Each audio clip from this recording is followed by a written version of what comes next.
পাহাড়কে যদি প্রকৃতভাবে কাছ থেকে অনুভব করতে হয় তাহলে বাইক বা স্কুটি ছাড়া অন্য কোনো পরিবহন মাধ্যম হতেই পারে না। শিলিগুড়ি থেকে রওনা আমরা, গাড়ি ঝরা অল্প হয়ে ধরা, বাঁকানো রাস্তায় বাতাসে গান, পাহাড়ি ভিউ আর নীল আকাশে যান।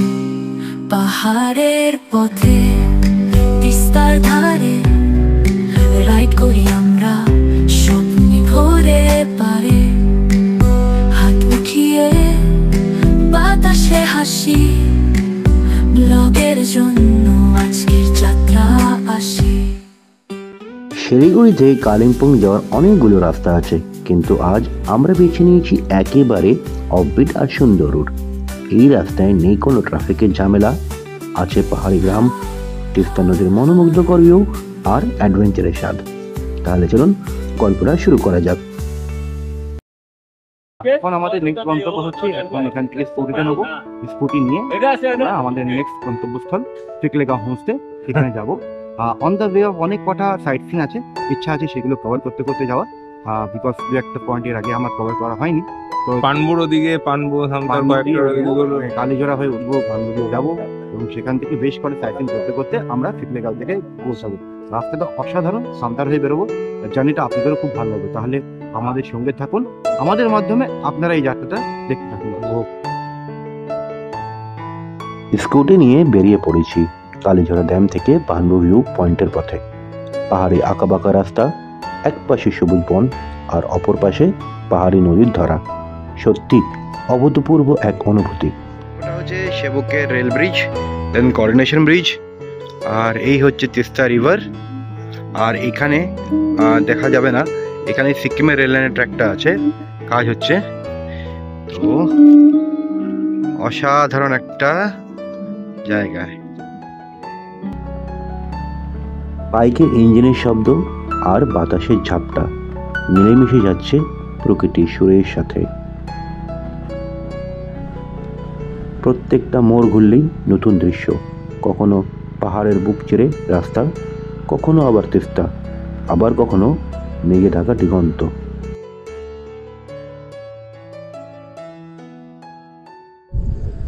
পাগলের ভিউ, পাগলের মতো ভিউ। হ্যালো দাদা, হ্যাঁ যাবো, চলো। হ্যাঁ, জায়গাটাও খুব সুন্দর। এখান থেকে অনেকবার গেছি কিন্তু এখানে দাঁড়াইনি, আজকে স্কুটি নিয়ে এসছি বলে একটু দাঁড়ালাম।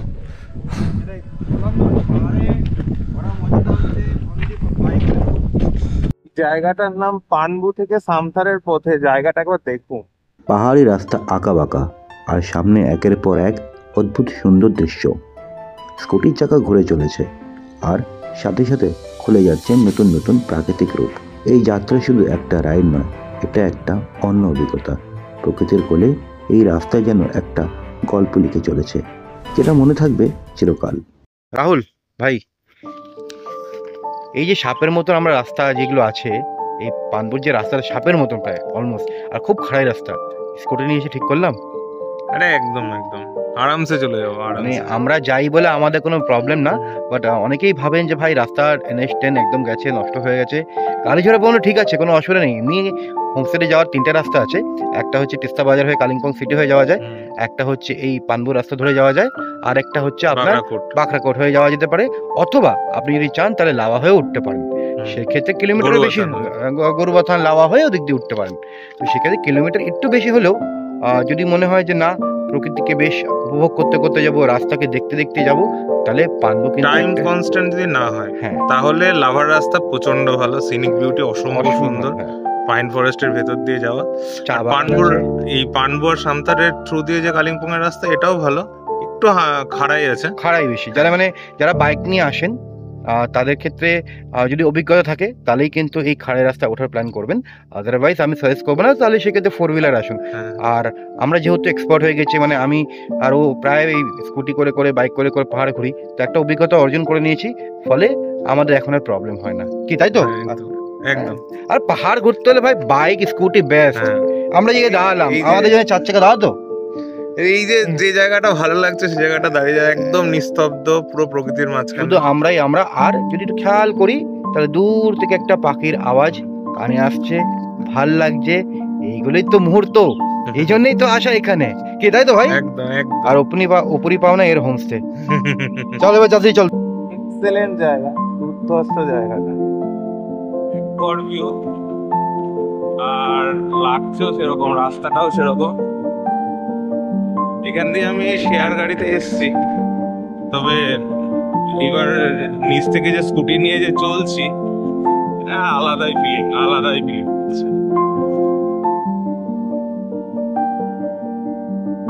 পানপুর থেকে সামথারের পথে ওই যেটা দেখতে পাচ্ছেন, ওই যে লাল লাল এই জায়গাটা, এটা হচ্ছে মঞ্জুশ্রী হোমস্টে।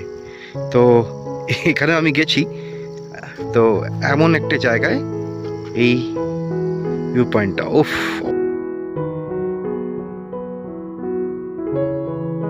অসাধারণ জায়গাটা, কি লাগছে, অপূর্ব অপূর্ব, ওফ। আমি যে এখন ভিউ পয়েন্টে আছি তার নাম হচ্ছে গুরদুংদারা ভিউ পয়েন্ট, যা পানবুতেই অবস্থিত। বেসিক্যালি পানবুটা তিনটে ভাগে ভাগ করা, লোয়ার পানবু, মিডল পানবু এবং আপার পানবু। এটা হচ্ছে আপার পানবুতে অবস্থিত এবং পানবুর এটাই হচ্ছে হাইয়েস্ট পিক পয়েন্ট। এবার কি বলুন তো, এই জায়গাটা খুব একটা এক্সপ্লোর হয়নি, এরকমই হিডেন একটা জেমস আপনাদের সামনে তুলে ধরলাম।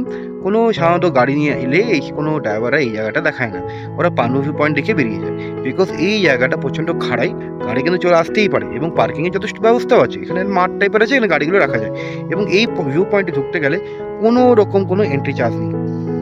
ওই রাহুল, হ্যাঁ ভাই ব্যাপক জায়গা তো, দারুণ দারুণ জায়গা। লোকে পানবু ভিউ দ্বারা ঘুরে চলে যায়, এই জায়গাটা কেউ এক্সপ্লোর করেই না। তুই বললি বলে তাই উপরে উঠলাম। হ্যাঁ, অসম্ভব, মানে প্রকৃত 360 ভিউ এখানে একদম পুরো পুরো একটা পাহাড়ের চূড়ার উপরে দাঁড়িয়ে আছি। কালিম্পং থেকে শুরু করে ওদিকে পুরো তিস্তার ভ্যালিটা দেখা যাচ্ছে একদম, ওইদিকে পুরো ডুয়ার্সের জঙ্গল, অসাধারণ। এই যে চত্বরটা আছে না, এই দিকটা হচ্ছে ডুয়ার্সের জায়গা এরিয়াটা, আর ওই সিমিলার রাস্তায় গিয়ে আপনার বাঁকড়াকোটের রাস্তা দিক দিয়ে উঠেছে। উফ, দারুণ দারুণ জায়গা, দারুণ জায়গা। এই কিচ্ছু ছিল না, এখন পুরো মেঘ ঢুকে গেছে একদম।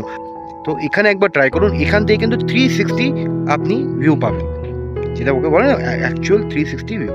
তো এখানে আসাটা অবশ্যই ট্রাই করবেন, এখান থেকে যা ভিউটা পাবেন পানবু ভিউ পয়েন্ট থেকেও সেই ভিউটা কিন্তু পাবেন না, বিকজ এটা হচ্ছে টপ একদম। শিলিগুড়ি থেকে রওনা আমরা, গাড়ি ঝরা পানবু হয়ে ধরা, বাঁকানো রাস্তায় বাতাসে গান, পাহাড়ি ভিউ আর নীল আকাশে যান, পাহাড়ের পথে তিস্তার ধারে রাইড করি আমরা, স্বপ্নে ভরে পারে হাত উঠিয়ে বাতাসে হাসি, ব্লগের জন্য আজকের যাত্রা আসে।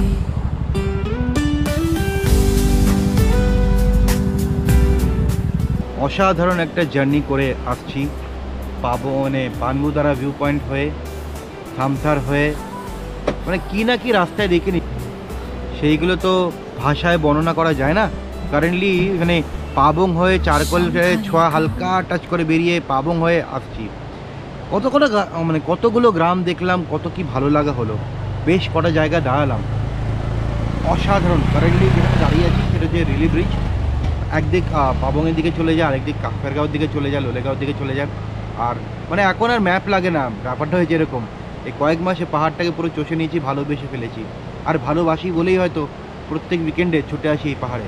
আর এবার বন্ধুর হোমস্টে, পিকলে হারমোনি হোমস্টে, আর একটুখানি আর 8 ঘন্টা পরেই ওর হোমস্টে, বাকি কথা এবার হোমস্টে গিয়েই হবে। আগুনের ধারে হাসি ঠাট্টা এর সময় কেটে যায় সারে সারে, হারমোনি স্মৃতি ঠিকানা, বিকালেতে কাটানো সেই রঙিন জীবনের বয়ান, হারমোনি প্রাণের গান, আসবে আবার এই তো আমার সন্ধান।